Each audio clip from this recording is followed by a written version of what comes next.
عليكم، شلونكم؟ شو اخباركم؟ ان شاء الله كله بخير. وياكم محمد مهدي، رجعنا لكم في فيديو جديد ان شاء الله يعجبكم.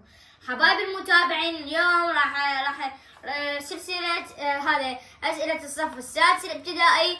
اليوم راح نقرأ أسئلة الرياضيات للصف السادس الابتدائي الشهر الأول لسنة 2024-2025 للصف السادس الابتدائي. قبل لا نبدأ بالفيديو لا تنسون لايك واشتراك وتفعيل جرس التنبيهات حتى يوصلكم ما هو كل شيء جديد من قناتي. نبدأ بقراءة أسئلة الامتحان تشرين الأول العام الدراسي 2024-2025 للصف السادس الابتدائي لمادة الرياضيات. السؤال الأول فرع ألف، اكتب عبارة واحدة فقط تمثل كل عدد صحيح.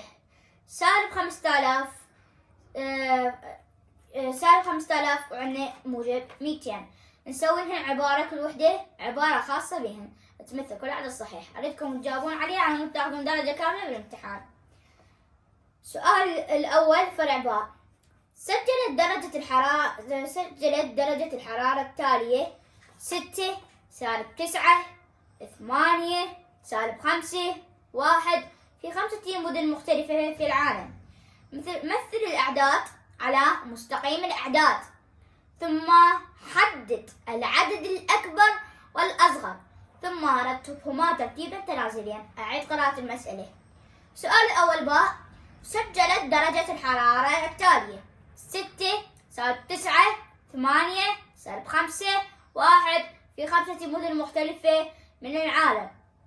مثل الأعداد على مستقيم الأعداد، ثم حدد العدد الأكبر والأصغر ثم رتبهما ترتيبا تنازليا. ننتقل للسؤال الثاني.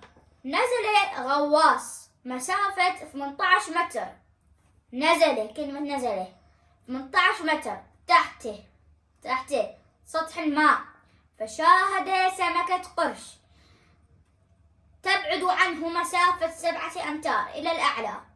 على أي مسافة تقع سمكة القرش من سطح الماء؟ أعيد لكم المسألة. نزل غواص مسافة 18 متر تحت سطح الماء، فشاهد سمكة قرش تبعد عنه مسافة 7 أمتار إلى الأعلى. على أي مسافة تقع سمكة القرش من سطح الماء؟ ننتقل إلى السؤال الثالث فرع ألف. عندنا يقول لكم جد الناتج شنو مستعملا على جملة الجمع، جملة وليس عملية. يعني شنو هي الجملة مال الجمع؟ نسوي لهم الخطوات 3 وتقدرون تسوون 4. السؤال الأول 6 ناقص 15. 6 ناقص 15 نسويها جملة جمع، مو نقول قبل الناتج، جملة جمع. السؤال الثاني على الفقرة الثانية من السؤال الثالث فرع ألف. جد ناتج الضرب سالب 3 في بين أقواس سالب 7 في 13. أعيدها لكم. جد ناتج الضرب سالب 3 في ضرب يعني بين أقواس سالب 3 ضرب 13 يعني في 13. ننتقل إلى السؤال الثالث. السؤال الثالث جد ناتج القسمة. هاي هسه مو بعملية جملة جمع، هسه بعملية قسمة. 67 تقسيم سالب 8. 67 تقسيم بين أقواس سالب 8. السؤال الثالث باء، جد ناتج ما يأتي على مستقيم الأعداد. عندنا بين أقواس موجب 9 سد القوس. هسه عملية جمع زائد سالب 4. ايش قد راح يطلع عندنا العملية جمع. طبعا ملاحظة انه اني من بعد ما اخلص هاي الاسئلة راح احط لكم صورة بدون صوتي فقط على مود تشوفون الاسئلة مو بس انا اقراها لكم. السؤال الرابع، اتبع سعد نظاما غذائيا لتخفيف وزنه. بعد مرور 5 أشهر فقد 15 كيلوغرام.